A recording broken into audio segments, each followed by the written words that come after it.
I think we'd all agree there's just something fascinating and special about transiting canal locks. But it's really just one aspect of the great first river cruise I took on Riviera Travel. The brand is most known as a British company, but my time on its newest Riviera Radiance proved it's almost every bit as ready for North American passengers as well. You're watching the one and only Jason and Heidi's Popular Cruising and our review of the riverboat you should definitely consider for your own next vacation. Even though this is a chartered sister ship to Skilla's in-house Viva and Joy I also recently sailed on and reviewed here, there's thankfully less prevalence of smoking in outdoor areas on Riviera, starting at the sun deck. And its awesome hammocks, which surprisingly I've never seen on any other riverboat besides the Radiance. But you should still be prepared for some secondhand smoke fumes nearest the bow and stern. However, never an unpleasantry is subscribing to our channel and hitting that bell icon to be notified of all our latest videos, because we sure do appreciate you joining us on all our journeys. And one area Jason particularly enjoyed was the Sundeck's pool for taking a refreshing dip in between outings ashore. He described the basin as heated a bit warmer than a typical pool, but not quite as toasty as a dedicated hot tub would be, placing it right at a sweet spot for enjoying passing scenery as the vessel ducked below bridges. And it should also be pointed out that the riverboat carries with it a collection of bicycles for use in town should you desire a more active excursion. Descending down to the diamond deck at the back of the ship is one of the spots where smoking is still allowed, and can sometimes waft back inside sadly.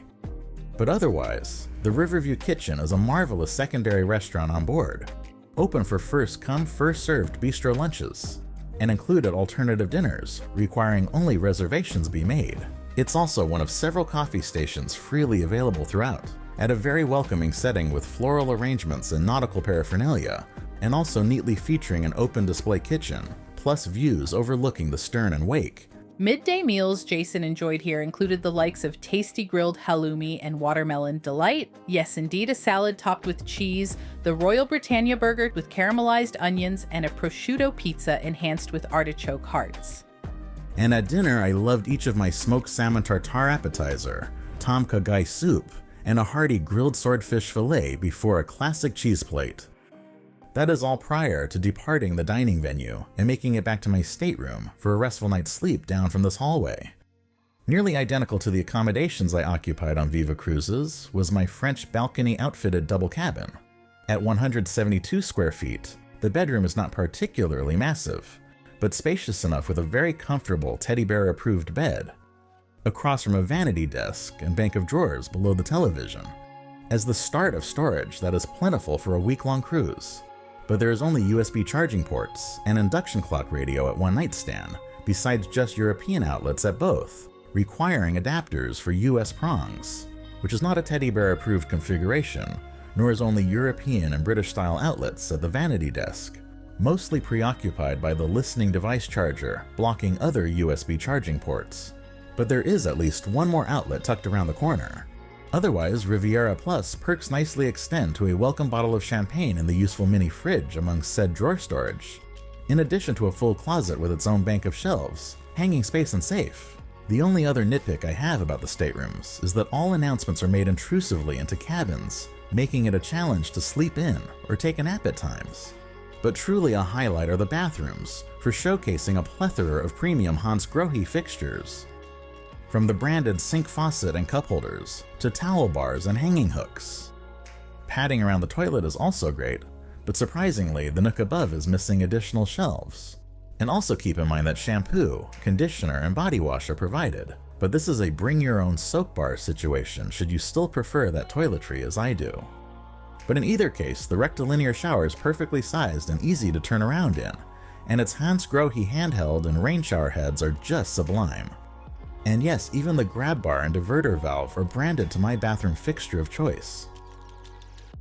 When you're ready to step aboard Riviera Radiance, we recommend booking your river cruise through our sponsor Fairy Godmother Travel, who will magically take care of all your trip planning absolutely for free. To get your complimentary quote, just click the link right here, or follow the website, phone number, or email address below. Farther down the way on this deck is the central lobby atrium, the upper level of which has a small seating area and retail display, as well as another free on-demand coffee station. We always enjoy mixing a hot chocolate with a shot of espresso at these for a custom mocha to go along with the self-serve cookies, but admittedly those were rather dry. But always available to rehydrate is also a bonus filtered water station across the way to refill in-cabin provided reusable water bottles. And the forward section of this deck is where the riverboat's architecture really shines, as the observation lounge stretches to another atrium. But before we get there, we have to point out the line's occasional afternoon displays of high tea and ice cream. I have to give a shout out to the Skill of Fleet's core of excellent cuisine across the board, which we have lots more to still showcase coming up. Here's also where Riviera's wonderful brand-specific cruise director and concierge provide daily briefings on the next day's shore excursions.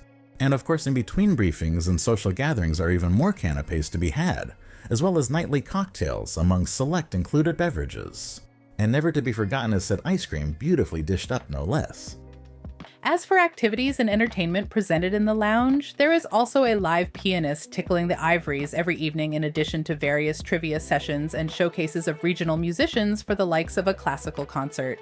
You may also be treated to Hungarian folklore shows, name that tune events, and even a fun raffle. But as on any riverboat, there's not much more scheduled beyond onboard, as the greater focus is on tours ashore. And as we begin to descend the stairs of the forward atrium, it becomes clear how dramatically linked the lounge is to the bar for ordering a mix of complimentary and extra cost drinks, depending on the exact cruise inclusions for the year, which are set to expand in 2026. This is also where a selection of games and books are on hand for filling any limited activities, and it's also the best place to enjoy the forwardmost views from inside.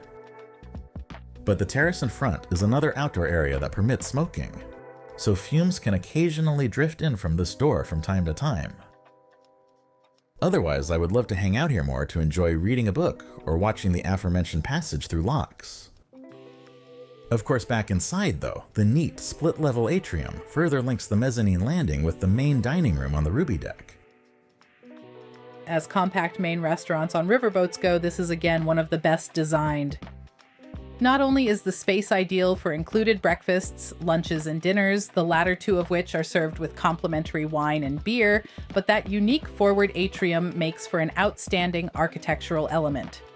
And right down the center is a buffet line that self-serves some morning and midday appetizers and other offerings, while the remainder is served directly to the table, and come dinner time, all courses are fully served, as are delicious breakfast entrees like classic Eggs Benedict and any number of customized omelets. I was most impressed by exceptional regional dishes whenever they were available at lunch especially. In addition to the gourmet chef's signature dinner of smoked duck prosciutto, soup of porcini cappuccino, ocean mist delight of a crispy crab cake, entree of perfectly prepared filet mignon, and a double sweet send-off of a chocolate tart, as well as even more to finish. Just outside the main restaurant is the central atrium, crowned by a towering traditional chandelier, and anchored by the friendly staff of the reception and concierge desks. Whenever re-entering the ship here and scanning back on board, I was further impressed by frequent refreshments awaiting our return. One of the few extra cost venues on Radiance is its retail shop. It may only display a small offering of items to purchase, but some of those can come in quite handy as needed, as well as any final keepsakes to take home. Even though we are suckers for anything Disney, we must ask what Stitch of all characters is doing here. By the way, if you happen to have any limited mobility, it is nice to know that an elevator reaches all levels but the sun deck and previously shown forward bar and terrace, but still including the emerald deck at the lowest level of the riverboat, where a fitness room is complimentarily accessible along with its array of free weights and state-of-the-art techno gym equipment. But personally, I'd rather take advantage of the spa offerings across the way, such as a thermal suite, which is unique to Riviera and not found on Viva, complete with an included shower, steam room, and dry sauna that can be freely reserved. There's also a massage room next door, but as you would expect treatments provided, there do in fact cost extra, although they are very reasonably priced. And further discounts are extended as part of Riviera Plus amenities. Believe it or not, there is still another restaurant on this riverboat in the form of the included Mosaic. This one mirrors the breakfast and lunch options of the main dining room, and then again just requiring reservations. Dinner specialize in local river-inspired courses. And this one presents a display kitchen as well, to watch all kinds of food preparations, before heading to the abbreviated buffet for various breads, salads, and soups, and returning to the open galley for further action stations, such as pastas for lunch. Suffice it to say, I was thrilled by this expertly assembled pesto pasta, which is always a favorite of mine, but happened to be one of the best ever on a riverboat. In speaking of river-themed dinner courses, this succulent prawn one represented the Douro, while another outstanding soup was Hungarian goulash.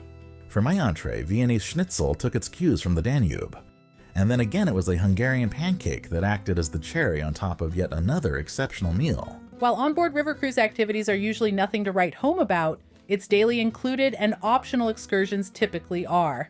Particularly when you're in Budapest, gazing upon the city's gorgeous Parliament building by day or by night. Man, I really need to go to Hungary on one of our next cruises together. Can you say Christmas markets? But as my husband was covering this one solely for work, he got to enjoy the train shuttle this time around, and it took him for his first visit to Esztergom.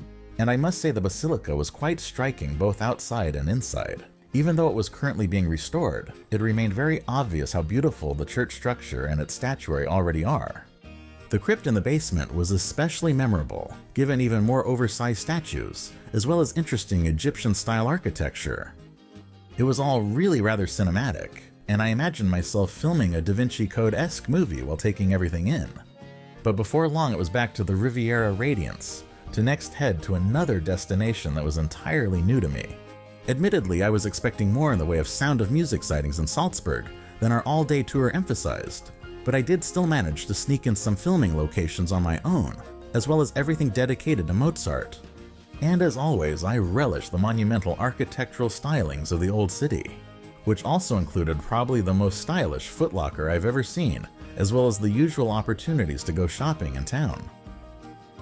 Then leave it to my honey to track down an amusement park wherever he goes, such as the Prater one in Vienna. After his short stroll past more churches and adorable municipal parks, he arrived at the historic site of the very Ferris wheel featured in the classic film noir movie, The Third Man. So here he is, channeling Orson Welles in all his grainy black and white glory. After all, I've seen the ride from a distance on many prior visits, but never actually made it to the attraction until now, and I'm sure glad I finally tracked it down, including the exhibit highlighting its history at the base before boarding.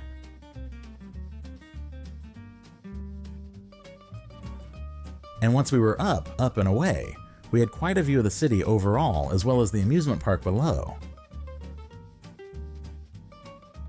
Altogether, the experience reminded me of the Eye in London, but a decidedly vintage version at that.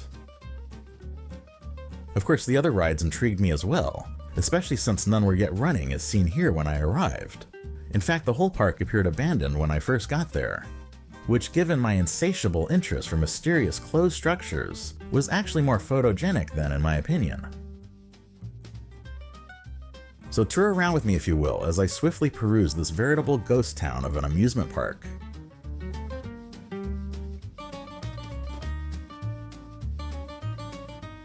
It really was all quite creepy.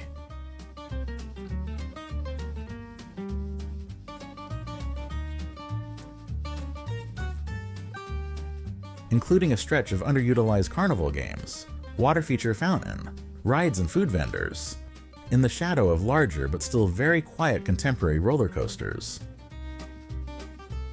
And even what looked to be some attractions still to come, or perhaps themselves abandoned projects. Only time will tell. But eventually the sleepy site did begin to wake up,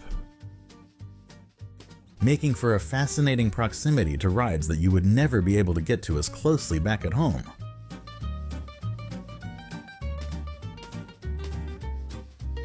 Ah, just look at the gauge on that cable, or rather chain, honey.